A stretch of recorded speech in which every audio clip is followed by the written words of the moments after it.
How do you keep your cool, man? I met a guy that did proxy gates with zealots and couldn't help insulting him for his terrible micro while he lost. I really hate cheesers. Ellipse frowny face. Alright, let's talk a little bit about the mentality of losing to cheese, because that's going to happen. It's going to happen in life that there will be cheese, and sometimes it will work against you. Remember that the cheesing player is a peer who has the same passion for RTS as you. It's apparent that you, as the defending player, perhaps have a more macro-oriented, economical approach to the game, but part of the fun of playing macro styles is accounting for the various attacks that can arise and then learning the defensive procedures for those attacks. It's a very knowledge-based progression where you have to account for proxy gateway zealot, proxy gateway adept potentially, one base mass adept into DT, a lot of different builds that the first time you face them, they will often beat you, even if the execution isn't the most amazing of all time. Usually it won't be, but the opponent is sort of a teacher who, by cheesing you and succeeding, points to an area where you can do a little bit more work to get a little bit better.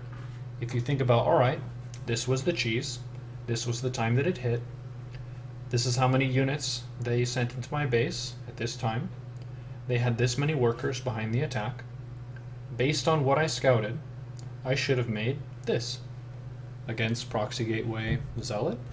If you path your second overlord kind of out from your natural to the side and then up across the map, you'll often catch a lot of cheese like that because they want to tuck it kind of off in a corner but still close to you.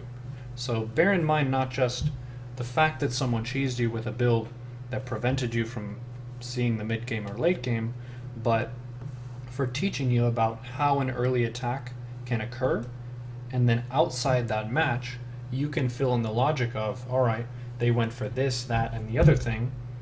If I scouted this correctly, I need to build this, I need to position my army this way, and then once I've defended, this will be my follow-up. Really, that's the meat and potatoes of improvement in StarCraft, is you face a thing, it's new, it's strange, it's uncomfortable, it beats you.